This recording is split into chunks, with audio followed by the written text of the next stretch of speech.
Isadora. Eu sou a Bruna. E eu sou a Elisa. Nós somos estudantes de Engenharia Sanitária e Ambiental na UFSC. Estamos na 6ª fase, cursando a disciplina de Hidrologia, que é ministrada pelo professor Pedro. Nesse primeiro trabalho, a gente teve como objetivo fazer um estudo de uma bacia hidrográfica usando o programa ArcGIS. A gente também utilizou duas bases de dados diferentes, a da EPAGRE e a da SDS. A gente escolheu a Carta de Formosa, que tem como rio principal o Rio do Ouro. E o trabalho foi importante para colocar em prática a teoria numa bacia real de Santa Catarina. E agora a gente vai mostrar o passo a passo do trabalho. Para o trabalho, usamos duas bases de dados, a da EPAGRE, que é essa aqui, a gente baixou os rios e o modelo edital de elevação, e a SDS, que a gente baixou os MDT e o curso de água. Para começar, abrimos os MDTs do SDS no programa ArcGIS, porém tivemos que unificá-los e para isso utilizamos a ferramenta Mosaic to New Raster. Então o resultado ficou assim.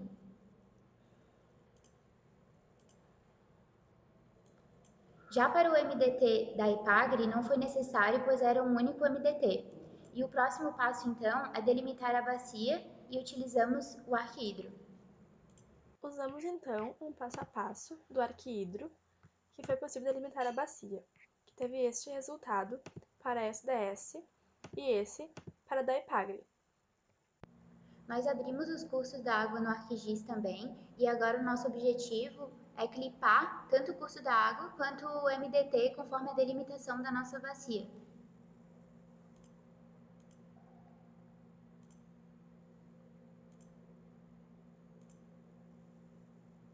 E após fazer isso, o resultado ficou assim, para os cursos d'água, e assim para o MDT.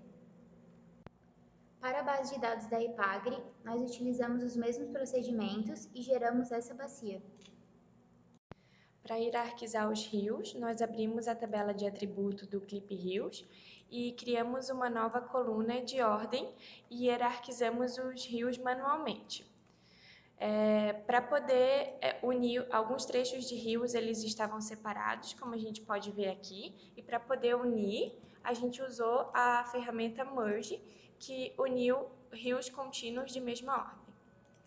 Para ficar mais fácil de visualizar as ordens dos rios, nós fizemos a diferenciação entre as cores e a espessura das linhas, sendo as cores mais fortes e a linha mais espessa para o rio de maior ordem.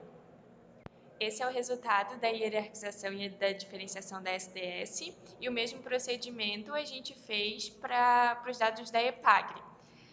Notamos que pelo maior detalhamento dos dados da SDS, há uma maior quantidade de rios e isso fez com que aumentassem a ordem da nossa bacia.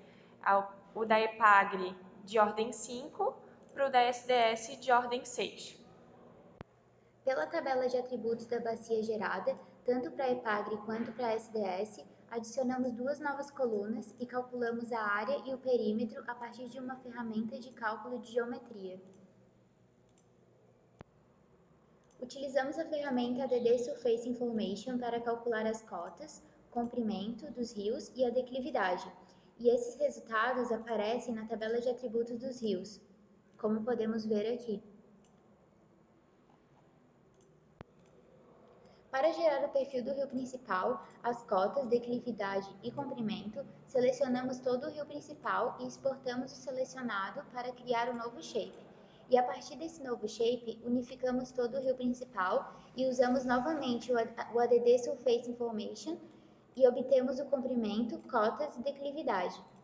Após isso, usamos o Interpolate Shape para criar o perfil do rio principal e clicamos aqui para gerar o gráfico.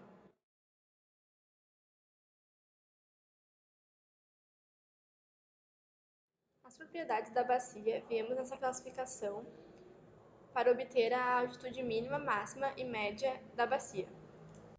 E depois, com a ferramenta Slope, nós obtivemos esse resultado e da mesma forma nas propriedades conseguimos obter a declividade mínima, máxima e média da bacia. Para a determinação da curva hipossométrica, nós utilizamos a ferramenta Reclassify. Essa ferramenta, ela nos apresentou as áreas acumuladas da nossa bacia. Outra ferramenta que a gente utilizou também para determinar a curva hipossométrica foi a Zonal, que nos apresentou uma tabela com vários parâmetros. Essa tabela nós exportamos para o Excel para usar posteriormente. Como precisamos dos dados obtidos no Excel para realizar cálculos, utilizamos a ferramenta Table to Excel para exportar todas as tabelas que a gente criou no ArcGIS para uma planilha do Excel. Com a tabela de rios exportada para o Excel, a gente pôde calcular a declividade média, o comprimento médio e a quantidade de rios de cada ordem da nossa bacia. Com isso, a gente fez os cálculos das leis de Orton. A gente também extraiu do ArcGIS o comprimento do rio principal e a declividade média do rio principal para poder calcular as características morfométricas. Essa tabela nós exportamos do ArcGIS e a partir dela nós geramos essa nova tabela que tem a cota média, a área acumulada e a área acumulada em porcentagem. E a partir disso foi possível gerar a curva hipossométrica e a curva hipossométrica em porcentagem. Aqui tem o resultado final dos cálculos que a gente fez. Então podemos ver a área, perímetro, comprimento do rio principal da bacia, as características morfométricas, a confirmação das leis de Orton, a altitude média, mediana, máxima e mínima, a declividade média, a declividade total e também o tempo de concentração, calculado por 3 fórmulas diferentes. Podemos ver também uma tabela resumo para as duas bases de dados diferentes, com todos os resultados que obtemos. E aqui a gente tem os gráficos do perfil longitudinal do rio principal para as duas bases de dados e da curva hipossométrica e da curva hipossométrica em porcentagem, como já foi mostrado anteriormente. E com isso a gente pode então concluir o nosso trabalho com os resultados finais.